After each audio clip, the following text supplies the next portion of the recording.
That's 1960 lingo, man. White folk didn't talk like that 200 years ago. So where'd that come from? The CIA, the FBI? You can always dupe a whole bunch of black folks, man, if you just make it clever. You didn't have to. I'm telling you, all you black folks out there, how this white boy's name just happened to be Lynch? Are you crazy?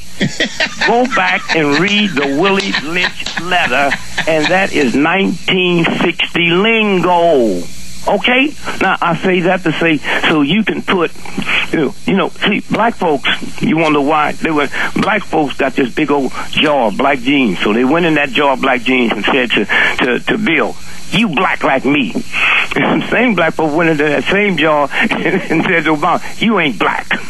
Wait a minute, black folks, how this southern, poor, rule-born white boy, is blacker. Okay, now Clinton, that was okay, Clinton, if it's just a game, right? See, my oldest son, not my oldest, one of my sons now, that's probably one of the best chiropractors in the country. When he was 8 years old, he came to me crying because his brothers and sisters was playing with him. He said, Daddy, there's something wrong with me because I built this castle and I make like I live in it. I said, how old are you, son? I'm 8 years old. I said, don't worry about it.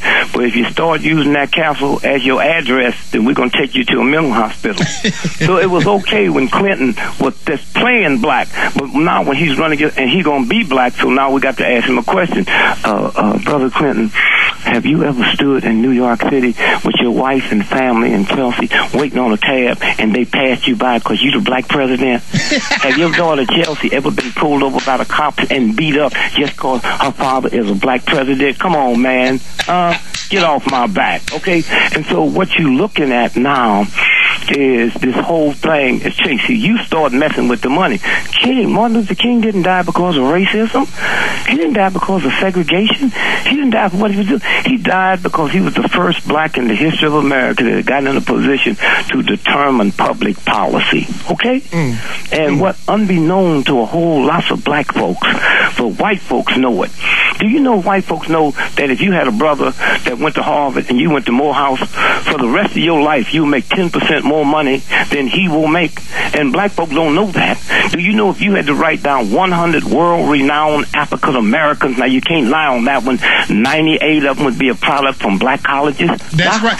Dick, hold that thought 1 second. We're going to come back. I got to keep you for the rest of the hour now, man. This is just too good of an interview. We're talking with Dick Gregory. He is the ultimate truth fighter. You think I tell it like it is? This man will give you the truth whether you like it or not, and I love him for that. Dick Gregory right here on the Warren Ballentine Show.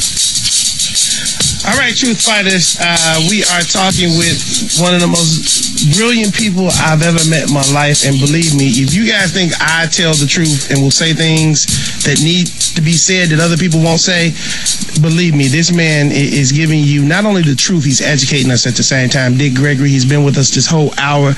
You know, Dick, I got to tell you this before we even start back into the interview. Thank you just for even taking time out to be with us. I mean, you just don't even know how much I appreciate and how much I love you, man. I love you to death. Thank you, my brother. Peace to you. You know, when you look at the total income for black folks after taxes, now we're not talking about the ones that don't pay tax, not because they're doing nothing wrong, but there's a lot of jobs out here they pay you that day, right? Yep. And tips and stuff. After taxes last year, black folks had spendable income, $889 billion, okay?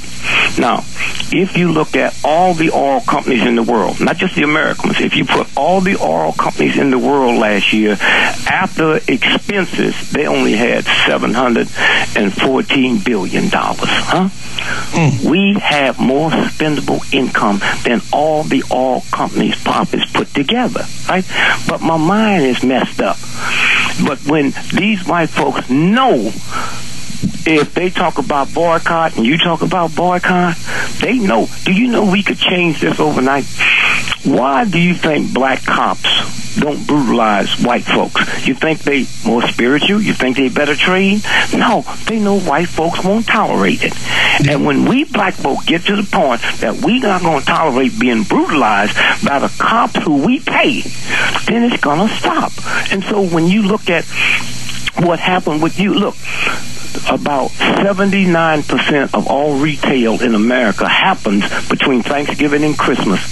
If black folks call for a boycott, the great thing about that, you got all these white folks will join you.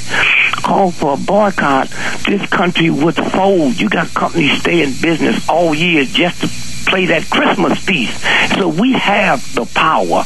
What we don't have is the mind's been cleaned up. You see, my life changed with the civil rights movement. My wife changed with the woman I married, and I didn't even want to get married. I got her pregnant, my mama real pregnant. Marry her. But I said, okay, you said you had to stay with her, right? And then what I learned from that is this, man. If you got to be hard on the outside, soft, it's the turtle mentality, hard on the outside, soft on the inside, and willing to stick your neck out. Okay?